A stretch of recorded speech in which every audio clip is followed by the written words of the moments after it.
Officiel selon les lois russes, mais illégitime selon le droit international.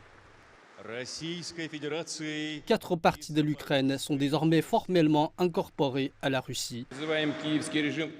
Nous appelons le régime de Kiev à cesser immédiatement le feu, toutes les activités militaires, la guerre qu'il a commencée en 2014 et à revenir à la table des négociations. Nous sommes prêts pour cela.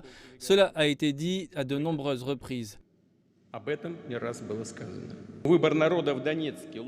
Le choix des habitants des régions de Donetsk, Lugansk, Zaporizhia et Kherson n'est pas à discuter. Le choix a été fait, la Russie ne le trahira pas. Nous défendrons notre terre en utilisant toutes les forces et tous les moyens à notre disposition et ferons tout notre possible pour protéger la sécurité de notre peuple. C'est la grande mission libératrice de notre peuple. Le vote a été largement dénoncé. Moscou ne contrôle l'intégralité d'aucune de ces régions. Et dans certains cas, des urnes ont même été apportées aux portes des électeurs. L'Ukraine insiste sur le fait que rien ne changera, promettant de reprendre chaque centimètre de son territoire. À Moscou, les gens digéraient la nouvelle.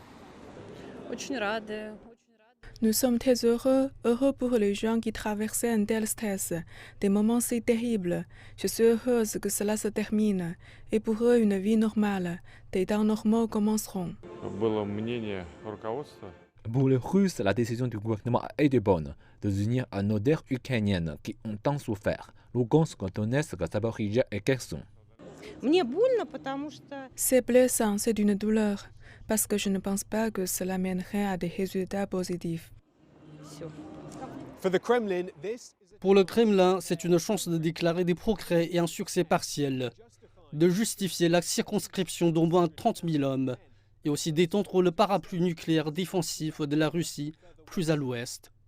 L'ambiance ici est patriotique et festive, mais c'est un tournant pour la Russie et l'Ukraine, et on craint qu'une escalade ne soit imminente. Les données de la Russie montrent que le résultat des votes en faveur de l'adhésion à la Russie dans la région de Donetsk, Luhansk, Zaporizhia et de Kherson varie de 87% dans la région de Kherson à plus de 99% dans la région de Donetsk.